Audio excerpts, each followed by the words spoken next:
Hi, this is your Inspector Jim Widener with Diamonds in the Rough Home Inspections. Before we start the walkthrough, I'd like to bring your attention to some of the warranties and guarantees that I include with my home inspection. After fully inspecting the house, I am looking for big ticket items and safety issues. They will be in the summary section of my report. And the other things that I find that don't affect the function of the home will be in the body of the report. If it's not in my report, it's assumed to be working. And what I do then is I guarantee it for 100 days. If you find anything that's not working, that's not in my report, then Residential Warranty Services will fix that for you. This is free of charge, no deductible. The only thing is that it only lasts for 90 days. Okay. Then I take the model numbers and the serial numbers off of the data plates of the appliances and submit them to a company called Recall Check. And they run it against their database of manufacturers' recalls. If there is a recall, they get a hold of you via email with instructions how to resolve the issue with the manufacturer. So look for an email from them within a week or so. Okay. Then my inspections are visual only. They're non-invasive, so I can't move anything. So if there's furniture in the house, and if there was mold behind the furniture, I wouldn't catch it. But once everything is all moved out, if you found some mold on the walls or something, then Residential Warranty Services would take care of that mold for you. Okay. Now, I run all the plumbing fixtures, and what I'm looking for is to see if they work and to make sure that there's no leaks. But I also check to see if any water has come up or percolated up through the floor drain in the basement.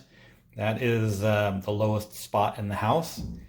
That is the extent of my inspection. But conceivably, when you move in, if you're taking a shower, doing some laundry, doing the dishes, that would be a lot more water that gets charged into the line. If there was a backup at that point in time, then Sewer Guard would take over and would rectify that situation for you. I also provide 5 years of leak protection on the roof. This comes in particularly handy if we happen to have a bad year with ice dams. If an ice dam should form on the eaves of your house, sometimes it gets so bad that it backs up, water backs up behind the dam and then can enter the house. This is different than just icicles on the side of your house. An ice dam actually dams up water, which then gets into the house. If that should happen, then your roof protection will go into effect. So that goes for 5 years, so keep hold of that. And then lastly, I'm a member of INTERNACHI. It's the International Association of Home Inspector. And they further guarantee my work that if I miss something substantial that affects your ability to live in the home, they will buy back the house at your purchase price. They're again kind of tied to that 90-day period. So it gives you some sort of insurance that, once you move in, you're not on your own. You still have some protection. Okay. So all of these warranties and guarantees you will find in the appendix section of my report. And the guarantee will be specific to your property. Yeah, so there you go. So you got a little protection. Okay.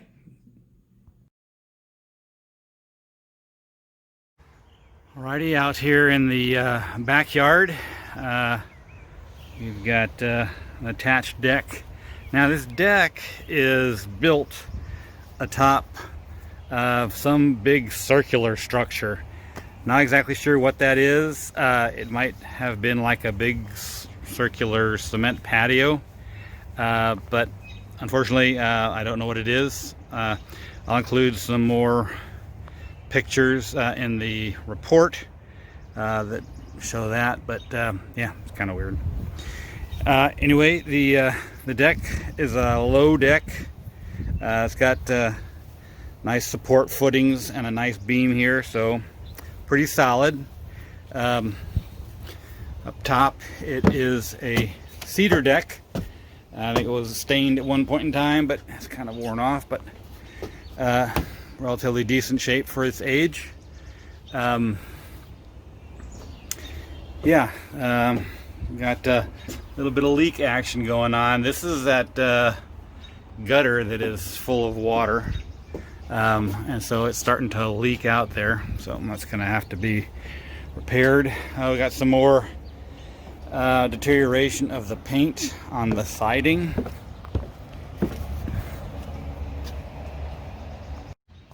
Okay, we do have some detached hand railings here. They need to be replaced. Over here we have our electrical. That appears to be okay at this point. Yeah, so not able to see exactly what's going on underneath the deck because of all the lattice work and whatnot, but here we have an egress window, and you have two frost-free hose bibs here, so no need to turn those things off in the winter time. So that's about it in the back here. On the side of the home here, we have our combustion venting exterior vent. So that got a pretty new air conditioning unit. It is starting to get some debris in the fins there, so I'll include a little video on how to maintain that, keep that running at peak efficiency. But 2019 was a manufacture date, so it's pretty new. Shouldn't be any problem there. So you're getting a lot of deterioration of the paint on all these surfaces, so that's going to be a project. This little fella here is the dryer vent. Probably never a good idea to have a grill on the outside of the laundry dryer vent because the lint just kind of fetches up against that. So it does keep creatures out, so you might have to just clean it more often. We've got some wood deterioration going on there. That's going to need to be repaired. The cultured stone in the front is in pretty decent shape, but yeah, no big issues there. Yeah, got a bit of a crack in the top of one cultured stone there. Don't think that's a big issue though. The trim work on all the painted surfaces, that's paint has failed, so that's going to need to be scraped, primed, and painted. Here is your other frost-free hose bib. Got electrical outlet here, that works just fine. I tested that. Now the siding is cedar plank siding, so good solid wood underneath here. So it is, as you can see, the paint has failed. It's starting to blister, and so unfortunately that's not going to be able to paint over that. You're going to have to scrape that off, prime it, and paint it again.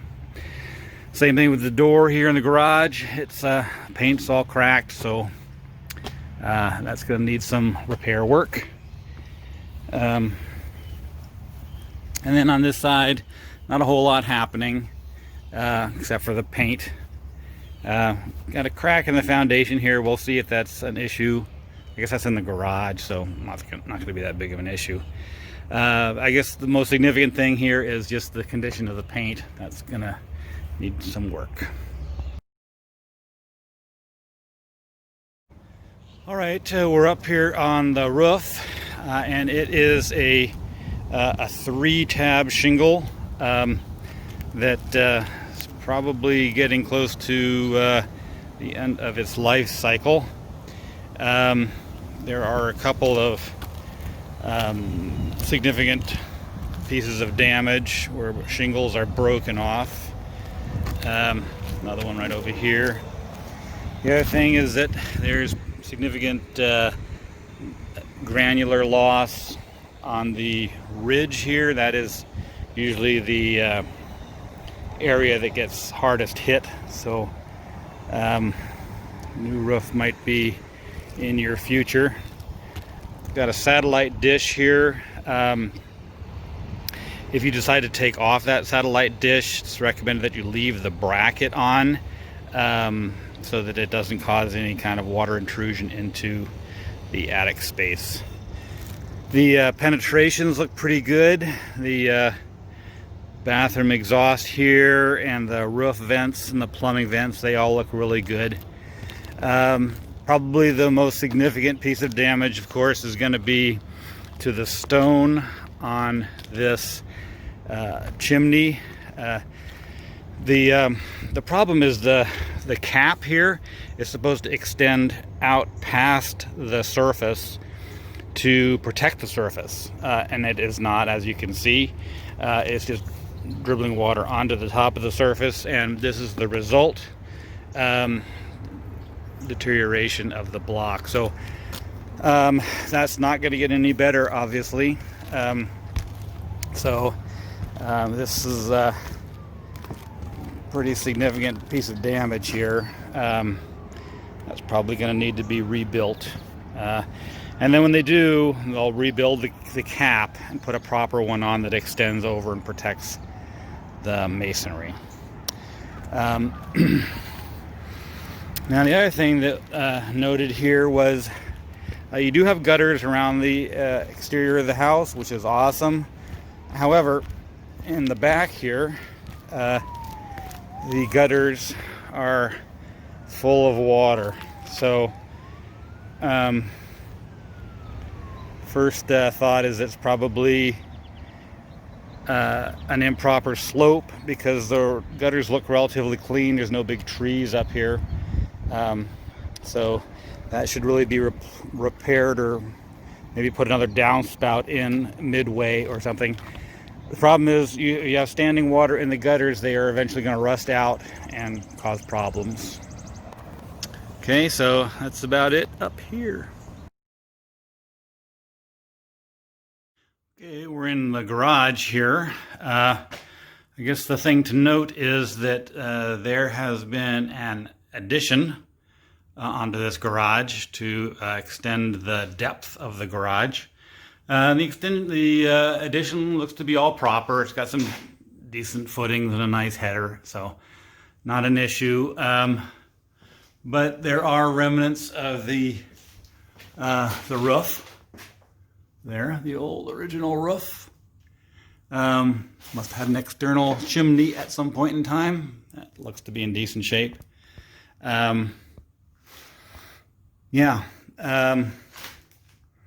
One thing you might think about, I don't know if it's a possibility, but since this is not a very public place, you might be able to scavenge some of the block from the interior of the fireplace chimney to use to repair the chimney up on the roof.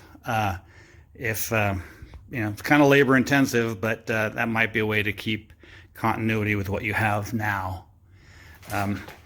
Anyway, as far as the rest of the structure of the garage goes, it's in pretty decent shape.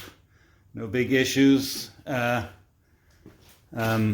No big cracks in the foundation. No issues with the floor at all. One of the things that's a little problematic, however, is I believe that is the only access to the attic, and it unfortunately is sealed. So I do not believe that we are going to be able to get into the attic. That is what you want, however. You want the access to the attic sealed in the garage here, so that if any fires or anything like that start in here, it doesn't make its way into the attic. Okay, yeah, so that's about it. The garage door works just fine, a little older, but the auto reversing electric eyes work nicely, so that's about it in here. All right, we're on the main floor here. First thing of note is the gas fireplace is missing the remote control, so we are unable to inspect that further. Although there is a pilot light, so there is gas to it, and it's probably working. Unfortunately, we don't have the remote control to verify that.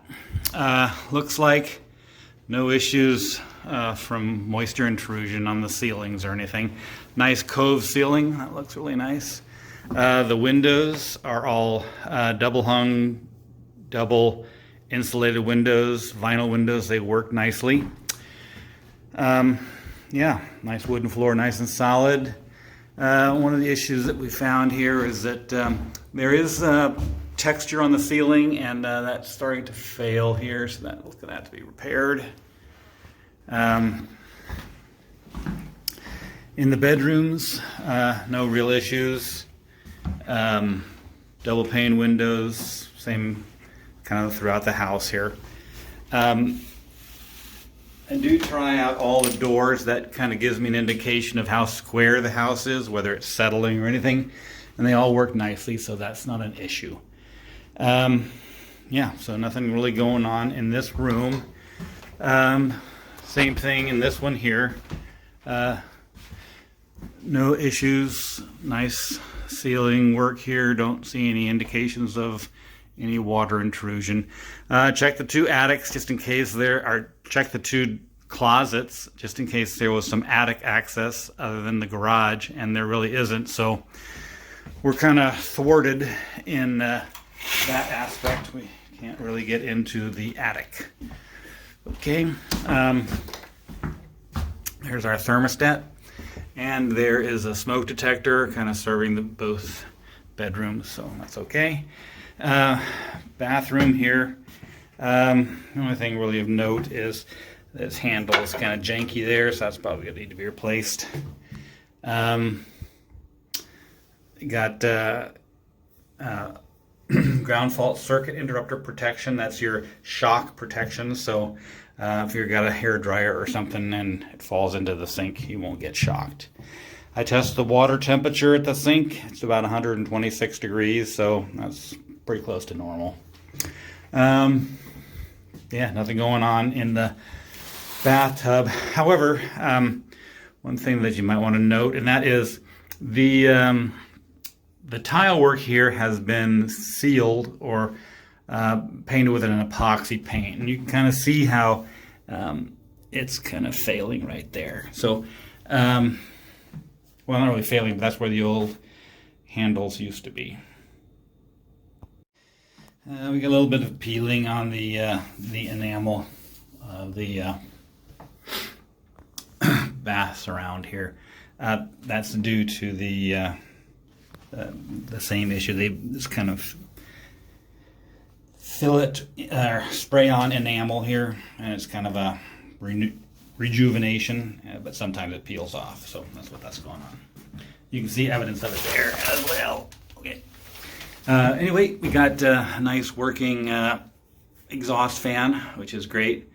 I wish I was able to get up into the attic to see if that is connected properly. But unfortunately, like I say, it is sealed. Okay, we got some degradation of the texture on the ceiling there, but that's about it. Yeah, so that is about it. Or nope, gotta go into the kitchen.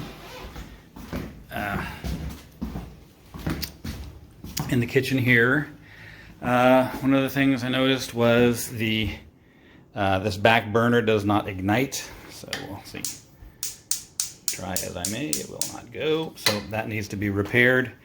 It also is lacking an anti-tip bracket. If you got small kids or you entertain people that have small kids, sometimes they will stand in this door and then bad things happen. So this is a hybrid range in so much as the burners are gas and the oven is electric.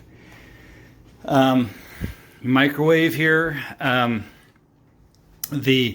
is a recirculating microwave. However, the recirculating vent thing does not work, nor does the task lighting. So that will need to be repaired. Got an installed dishwasher that's working nicely. It's plumbed into the garbage disposal down here. And that's all nice and proper. Nice thing about plumbing it into the garbage disposal is every time you run the cycle of dishwasher, it cleans out the garbage disposal for you, so it stays nice and clean. This is your GFCI outlet, your electrical shock protection for the sink. However, that GFCI outlet does not work properly, or does not work at all, so that needs to be replaced. The other thing I noticed was you do have another GFCI outlet over here, and the refrigerator is plugged into that GFCI outlet. And that's a little problematic because you should always plug your refrigerator into a non-GFCI outlet, because if that should trip, there's really no indication that it's tripped. And your refrigerator will be without juice for who knows how long. So recommend putting that on a different electrical circuit if possible. I don't know, there's one on this side here. I don't know, maybe that could be used for the refrigerator. But anyway, the refrigerator works nicely. Got the ice maker working. So that's about it for the upstairs. Alrighty, we're down in the basement here. First stop is the laundry area. This is your floor drain, and this copper tube coming in here that snakes through that room, that is the condensate drain for the air conditioning unit. Over here we've got a couple of electrical panels. This guy here is just a pass-through panel, just to collect the wiring. That's your cable and phone lines. This guy here is your main service, 200 amps, lots of juice there. However, one of the problems is this guy here. This is your air conditioning breaker. That is way over amped there. That needs to be a 15 amp breaker. What has happened is they put in a new air conditioning compressor outside, and they never updated the breaker. The new, more efficient air conditioning compressor requires a maximum 15 amps. So this was probably the amps that was required by the old air conditioning unit. So that definitely needs to be changed out because you don't have your overcurrent protection there. The other thing we'll see in here is you have arc fault circuit interrupter breakers. These are unlike the GFCI breakers that protect you against shock. These arc fault breakers protect against electrical fires. So if wiring inside the wall gets nicked, say when you were hanging a picture, that would cause an arc between the nail and the wiring, and that's how fires start inside of walls. It also can start from like a loose wiring on a outlet, and that's what your arc fault protection protects against. Okay, So that's always good to have. Washer and dryer. The dryer is electric. Laundry tub here. You've got a reverse osmosis system here. And then I think that's probably plumbed into the kitchen sink. This guy here is your water softener. And that's we typically don't test them because, as you can hear, it's on a timer. However, there is an issue going on here, and that is there's just like standing water in the brine tank. You don't want that, and there's a number of reasons why. During its rinsing cycle, it floods the tank and then drains the tank. So maybe there's something getting clogged in the drain. So that probably needs to be serviced, probably by Ecosystems of Hopkins. I don't know if they own the system or if it's a rental, but needs to be taken care of because your water quality is not working out properly.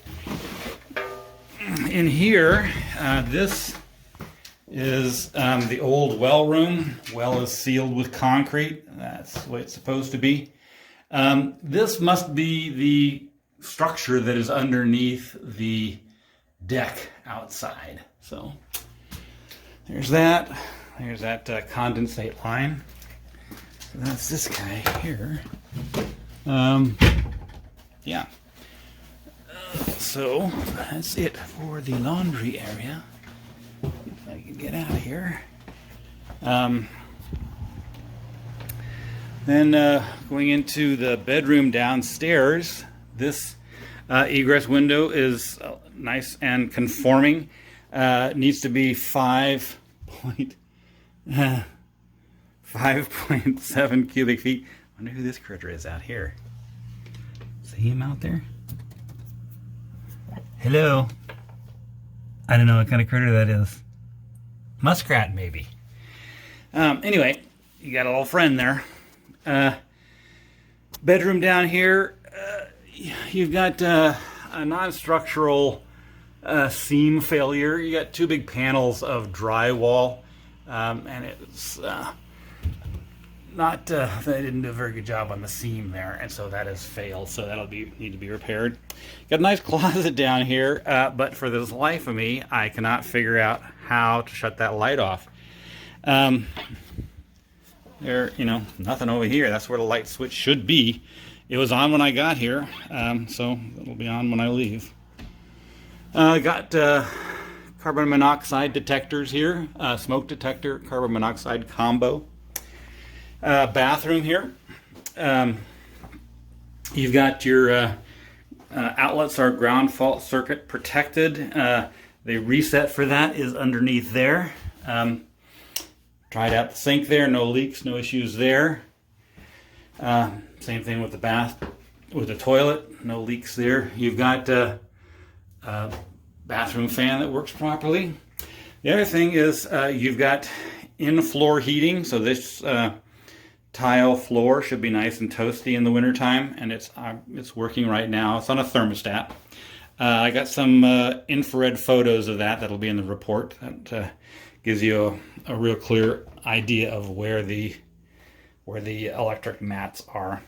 This guy here is the steam generator for the steam shower. Steam shower right in here. Unfortunately, these are just like touch buttons and they do not operate. So for some reason that is not working. You simply turn it on, adjust the temperature or the amount of steam you want, and the steam is generated and pops out there. Normally test that, but it does not work. Took a look at the breaker. Breaker is on, so there must be some other issue going on. So that's that.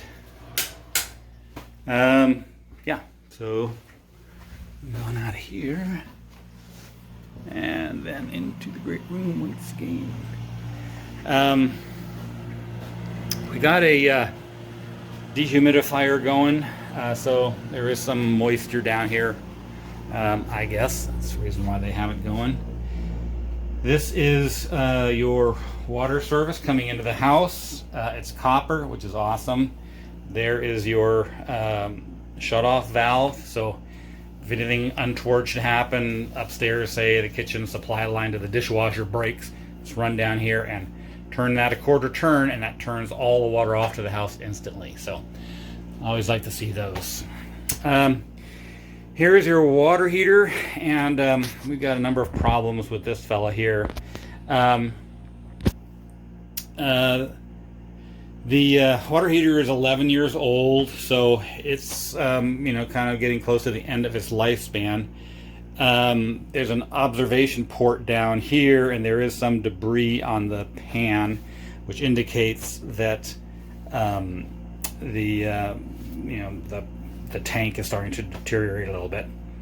They do have the temperature cranked up reasonably high. It should, and the temperature at the sink was a little high, but probably not that high.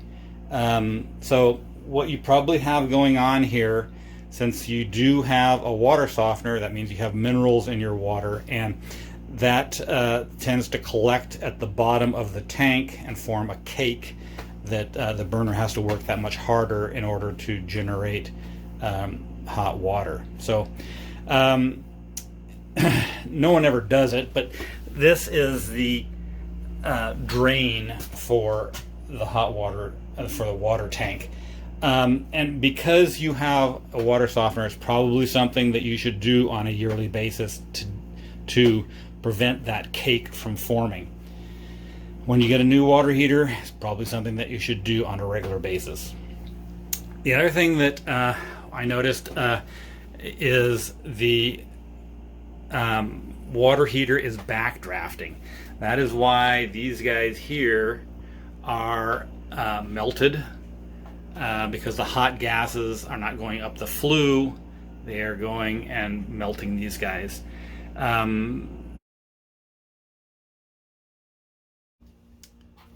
Okay, we're getting a little evidence of backdrafting here.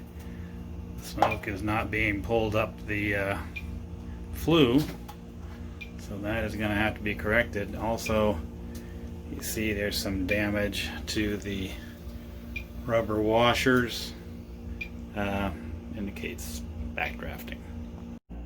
Yeah, so that will have to be fixed, and I don't know if the reason why that is because of this long, narrow flue. You might want to think when you replace this to either going with a power vented water heater or an electric water heater to solve this issue with the backdrafting. The furnace here is 15 years old. It's an Amana. It seems to be working properly. The problem, however, that I noticed was this is your filter bay, and they've installed a 1-inch filter, and that's just not proper. You probably should have a bigger filter in there. This bay is designed for a 4 or a 5-inch filter. So the cheapest insurance you can have for your furnace is proper air filtration. So I recommend that you get the proper size filter in there. Oh, sorry.